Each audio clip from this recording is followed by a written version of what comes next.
Assalamualaikum warahmatullahi wabarakatuh. Bapak Ibu yang saya hormati, Alhamdulillah berjumpa kembali dalam kajian subuh Yayasan Pendidikan As-Salam, Jalan Merpati nomor 4 Sampang, Madura. Hari ini Senin 9 Maret 2026. Tema pada pagi hari ini adalah tarik-menarik antara jiwa dan hawa nafsu. Bapak Ibu yang saya hormati,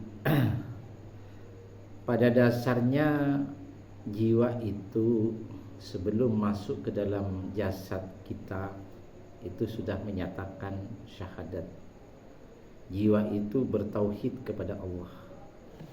Jiwa itu hanya menyembah Allah dan meyakininya. Bisa kita lihat di dalam surat 7 atau surat Al-A'raf ayat 172 di dalam Al-Quran.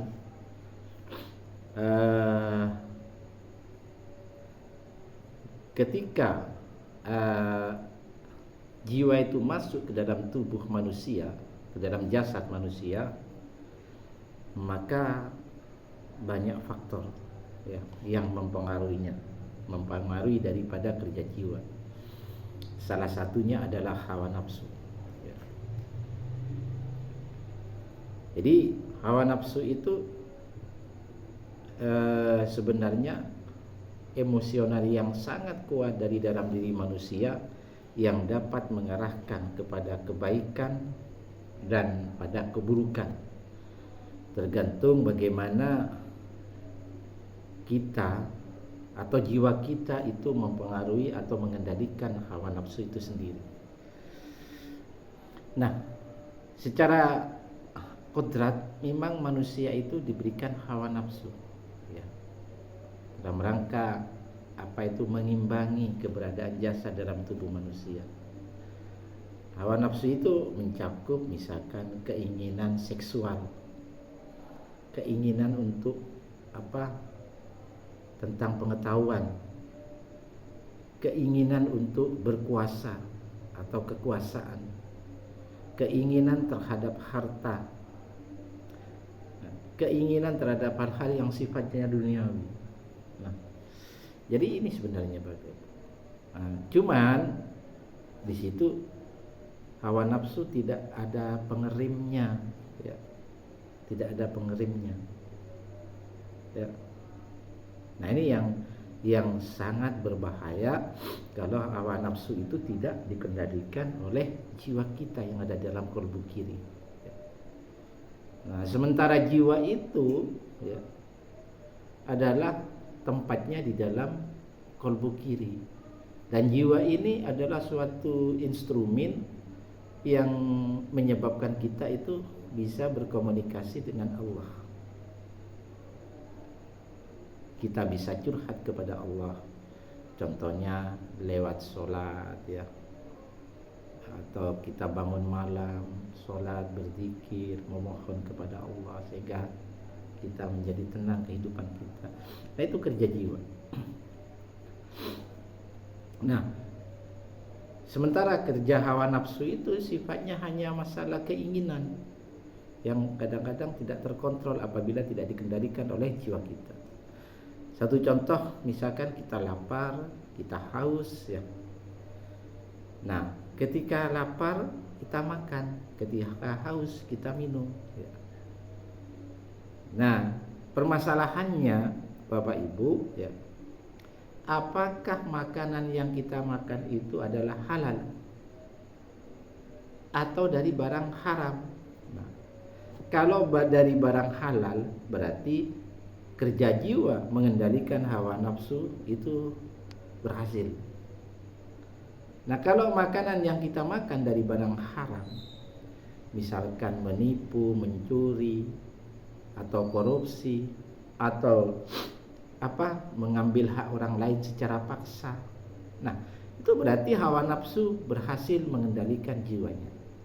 Sehingga itu bahayanya apabila hawa nafsu menguasai diri kita, Bapak Ibu. Mari kita lihat di dalam di dalam surat Jasiyah surat 45 ayat 23 Allah berfirman, a'udzubillahi minasyaitonirrajim, bismillahirrahmanirrahim, ya. Afara'aita manittakhadha ilahahu hawahu. Apakah kamu pernah melihat orang yang menjadikan hawa nafsunya sebagai Tuhannya? Nah, ini Allah sudah mewanti-wanti kita agar hati-hati, ya. Kenapa? Wa adallahu Allahu ala ilmi, dan Allah membiarkan sesat berdasarkan ilmunya. Ya. Artinya apa? Kalau ada orang itu sudah dikendalikan oleh hawa nafsunya dan membiarkan jiwanya dikendalikan oleh hawa nafsunya, maka Allah akan membiarkan dia dalam kesesatan. Makanya tidak heran Bapak Ibu manakala ada orang itu haus kekuasaan, ya. Ada orang itu misalkan cinta harta yang berlebihan sehingga sampai mengorbankan orang lain, sampai menyakiti orang lain, sampai mendolimi orang lain. Itu berarti orang itu dalam kekuasaan hawa nafsunya, sementara jiwanya itu sudah tidak berfungsi kerjanya. Wa khatama ala sam'ihi wa qalbihi, dan Allah mengunci mati pendengaran dan kalbunya. Kalau orang itu dikendalikan hawa nafsunya, ya, maka Allah akan mengunci mati, ya, pendengaran dan kalbunya. Jadi maksudnya apa? Jiwanya itu dibiarkan tidak berfungsi. Jadi yang dimaksud pendengaran di sini adalah pendengaran batin, pendengaran jiwa. Ya. Karena pendengarannya tidak berfungsi terhadap ayat-ayat Allah, maka orang itu ya otomatis dikendalikan oleh hawa nafsunya. Maka kita tidak kaget sebetulnya, karena Al-Quran jauh-jauh hari sudah memperingatkan, ya. Jadi orang-orang yang merampas hak orang lain, orang-orang yang haus kekuasaan, orang-orang yang istilahnya terlalu cinta kepada dunia, lalai mengingat Allah, itu salah satu indikator orang-orang yang dikendalikan oleh hawa nafsunya. Nah, tidak hanya pendengarannya Bapak Ibu, wajam ala basarihi isyawah, dan meletakkan tutupan atas penglihatannya. Pendengaran kolbunya sudah dikunci mati oleh Allah, penglihatan kolbunya juga ditutup oleh Allah.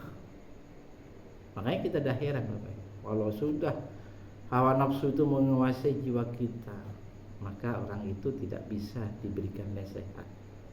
Bahkan orang itu tidak bisa diberikan masukan. Kenapa? Karena sudah kunci mati jiwa. Jadi Bapak Ibu, sebenarnya dalam kehidupan kita itu terjadi perang batin antara jiwa dan hawa nafsu.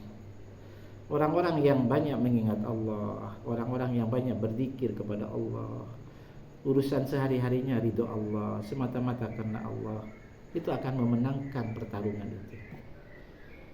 Tetapi orang-orang yang jauh dari Allah, mengikuti hawa nafsunya, ya, kemudian orang itu sepertinya kurang terus, tidak bersyukur kepada Allah. Ibaratkan minum air laut, semakin banyak semakin haus, maka orang itu sebenarnya sudah dalam kendali hawa nafsu. Wa may yahdihi mim ba'dillah, maka siapakah yang akan memberikan petunjuk sesudah Allah. Nah, kalau misalkan orang itu dikendalikan oleh hawa nafsunya, kan otomatis Allah sudah membiarkannya orang itu. Nah, kalau Allah sudah membiarkan orang itu sesat, lalu siapa lagi yang akan memberikan petunjuk? Ya. Berarti orang itu adalah dalam kendali hawa nafsu. Hati-hati Bapak Ibu, ya. Kita ini kalau sudah dikendalikan hawa nafsu, biasanya hidupnya serampangan. Semuanya harus menurut apa kata orang yang dikendalikan hawa nafsu.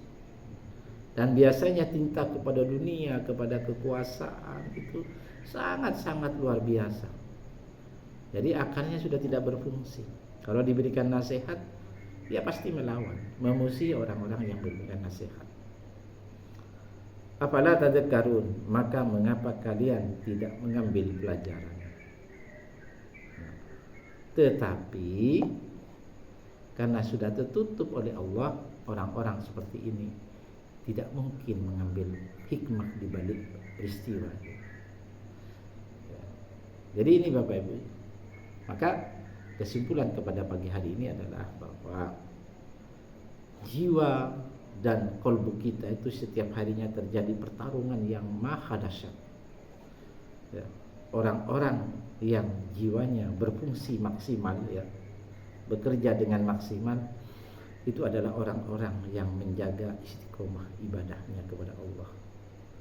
Orang-orang yang selalu menjaga kesuciannya karena takut kepada Allah, malu kepada Allah. Dan setiap permasalahan yang dihadapi pasti dia selesaikan dengan curhat dulu kepada Allah. Orang ini selalu rajin dalam ketaatannya kepada Allah. Orang ini selalu berusaha agar di dalam kehidupan sehari-hari dia tidak bermaksiat kepada Allah. Beda sekali dengan orang-orang yang menghamba kepada hawa nafsu. Ya. Jadi biasanya orang ini dikendalikan oleh fikirnya, otaknya. Kolbunya itu dikunci mati oleh Allah. Nah, ketika otaknya yang berfungsi, ya, maka di belakang otak itu yang mengendalikan adalah hawa nafsu. Kalau hawa nafsu yang kerjanya maksimal, maka jiwanya tertutup. Disitulah masuklah setan melalui aliran darah untuk bersekutu dengan hawa nafsu. Hawa nafsu itu sasarannya adalah cinta dunia yang berlebihan. Nah ini permasalahannya. Maka kenapa kita itu banyak tersesat? Karena kita banyak dikendalikan oleh hawa nafsu. Mengapa kita banyak salah jalan? Karena kita banyak dikendalikan oleh hawa nafsu. Mengapa kita itu banyak terjerumus ke dalam jurang, ya, maksiat? Karena kita dikendalikan oleh hawa nafsu. Bagaimana solusinya? Solusinya hanya satu, ya. Jaga kesucian jiwa, ya, yang ada di dalam kolbu kiri ini. Kemudian banyak mengingat Allah untuk memaksimalkan kinerja daripada kolbu kiri. Karena sudah kolbu kiri itu kinerjanya sudah maksimal, maka otomatis kolbu kiri akan mengendalikan hawa nafsu, atau jiwanya bisa mengendalikan hawa nafsu. Maka orang itu ada filternya. Dia tidak akan tergoda dengan silaunya dunia. Dia tidak akan tergoda dengan bujuk rayu hawa nafsu maupun godaan setan. Mudah-mudahan ini menjadi renungan bersama. Terima kasih. Wassalamualaikum warahmatullahi wabarakatuh.